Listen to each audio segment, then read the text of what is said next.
بسم اللہ الرحمن الرحیم۔ السلام علیکم۔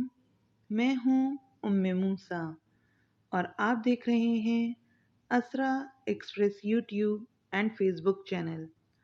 آج کی کہانی کا عنوان ہے چارہ گر۔ تو شروع کرتے ہیں۔ پرانے استاد کو اپنی تعلیم مکمل کرنے کے لیے چھٹی پر جانا پڑا، تو ان کی جگہ ایک نئے استاد کو ان کی ذمہ داری سونپ دی گئی۔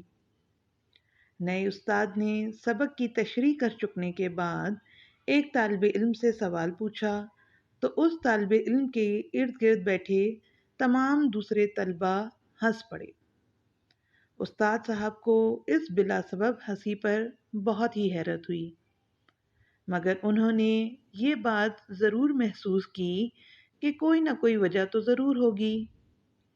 طلباء کی نظروں، حرکات اور رویے کا پیچھا کرتے آخر کار استاد نے یہ نکتہ پا لیا کہ یہ والا طالب علم ان کی نظروں میں نکما اور غائب دماغ ہے۔ ہنسی انہیں اس بات پر آئی تھی کہ استاد نے سوال بھی پوچھا تو کس پاگل سے پوچھا۔ تو جناب جیسے ہی چھٹی ہوئی سارے طلباء باہر جانے لگے۔ استاد صاحب نے کسی طرح موقع پا کر اس طالب علم کو علیحدگی میں روک لیا۔ اسے کاغذ پر ایک شعر لکھ کر دیتے ہوئے کہا کہ کل اسے اچھی طرح سے یاد کر کے آنا، جیسے تمہیں اپنا نام یاد ہے نا، بالکل ویسے ہی اس شعر کو یاد کر کے آنا، اور یاد رہے یہ بات کسی اور کو پتہ نہ چلے۔ تو جناب دوسرے دن استاد نے کلاس میں جا کر تختہ سیاہ پر ایک شعر لکھا اور اس کے معنی اور مفہوم بیان کر کے شعر مٹا دیا۔ پھر طلباء سے پوچھا، یہ شعر کسی کو یاد ہو گیا ہے تو وہ اپنا ہاتھ کھڑا کرے۔ جماعت میں سوائے اس لڑکے کے ہچکچاتے، جھجکتے اور شرماتے ہوئے ہاتھ کھڑا کرنے کے اور کوئی ایسا بھی لڑکا نہیں تھا جو ہاتھ کھڑا کرتا۔ استاد نے اسے کہا، سناؤ۔ تو لڑکے نے یاد کیا ہوا شعر فرفر سنا دیا۔ اب سارے طالب علم حیرت اور استعجاب سے دیدے پھاڑے اس لڑکے کو دیکھ رہے ہیں۔ استاد نے لڑکے کی بہت تعریف کی اور باقی سارے لڑکوں سے کہا کہ اس کے لیے تالیاں بجائیں۔ اس ہفتے وقفے وقفے سے مختلف اوقات میں اور مختلف طریقوں سے ایسا منظر کئی بار دکھائی دیا۔ استاد لڑکے کی تعریف اور توصیف کرتا اور لڑکوں سے حوصلہ افزائی کے لیے اس کے لیے تالیاں بھی بجواتا۔ آہستہ آہستہ دوسرے طلباء کا سلوک اور رویہ اس کے ساتھ بدلنا شروع ہو گیا، اور اس طالب علم نے بھی اپنے آپ کو بہتر سمجھنا شروع کر دیا۔ اب غائب دماغ اور پاگل کی سوچ سے باہر نکل کر اپنی ذات پر بھروسہ کرنے لگا تھا۔ یہ نہ صرف پر اعتماد ہوا بلکہ اپنی صلاحیتوں کو بہتر استعمال کر کے دوسروں کے ساتھ مقابلے میں آنے لگا۔ امتحانات کے دنوں میں بھی اس نے بہت محنت کی اور اچھے نمبروں سے پاس ہو گیا۔ اگلی جماعتوں میں اور محنت کی اور یونیورسٹی تک پہنچ گیا۔ آج کل یہ لڑکا پتہ ہے آپ کو کیا کر رہا ہے؟ جی ہاں، یہ پی ایچ ڈی کر رہا ہے۔ جب اخبار میں اس شخص کا کارنامہ چھپا تو اس نے اس ایک شعر کو اپنی کامیابی کی سیڑھی قرار دیا جو ایک شفیق استاد نے چپکے سے اسے یاد کرنے کے لیے لکھ کر دے دیا تھا۔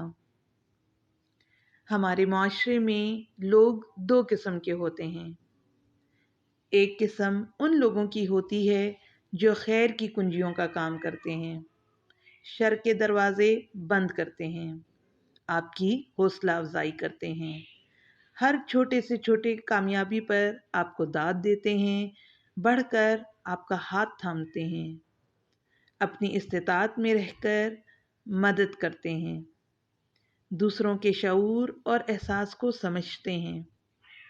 کسی کے درد کو پڑھ لیتے ہیں اور ان کے لیے مداوا کی سبیل بن جاتے ہیں۔ رکاوٹ ہو تو دور کر دیتے ہیں، تنگی ہو تو آسانی پیدا کرنے کی کوشش کرتے ہیں، ترشی ہو تو حلاوت گھولنے کی کوشش کرتے ہیں اور آپ کی زندگیوں میں مسکراہٹ بکھیرتے ہیں۔ انسانیت کو سمجھتے ہیں، انسانیت کی ترویج کرتے ہیں، کسی کی بیچارگی کو دیکھ کر ملول ہوتے ہیں اور اپنے تئیں چارہ غریب کی بھی سبیل کرتے ہیں۔ ابتدا کرتے ہیں نیک مقصد کے لیے، ایجاد کرتے ہیں، ساتھ دیتے ہیں، آپ کے ساتھ مل کر کھڑے ہو جاتے ہیں، آپ کے دکھ بانٹتے ہیں اور آپ کا درد بھی سمجھتے ہیں۔ جبکہ دوسری قسم کے لوگ اس کے بالکل برعکس شر کا دروازہ کھولنے والے ہیں، کنوتیت اور یاسیت کو پروان چڑھانے والے ہیں، آگے بڑھنے والوں کو روکنے والے ہیں، آپ کے راستے میں پتھر لڑکھانے والے ہیں، حوصلوں کو پست کرنے والے ہیں۔ وہ منفی رویوں کی ترویج کرتے ہیں اور انہی کو اجاگر کرتے ہیں۔ شکایتوں کے پلندے ہوتے ہیں ان کے پاس، نصیبوں، کرموں اور تقدیروں کو رونے والے ہیں، راستے بند کرتے ہیں اور راستے میں کھونٹے گاڑنے والے ہیں۔ آپ معلم ہیں، والد ہیں، کسی کی والدہ ہیں، قائد ہیں یا ایک عام شہری ہیں، میرا ایک سوال آپ سب سے ہے کہ کیا آپ اپنی قسم بیان کر سکتے ہیں؟ آپ کو ہماری ویڈیو کیسی لگی؟ کمنٹ کر کے ضرور بتائیں۔ اگر آپ ایسی ہی موٹیویشنل اور اسلامک ویڈیوز دیکھنا چاہتے ہیں تو ہمارے چینل کو سبسکرائب کر دیں اور ساتھ ہی گھنٹی کے نشان کو دبا دیں تاکہ آئندہ آنے والی ویڈیوز آپ تک پہنچ سکیں۔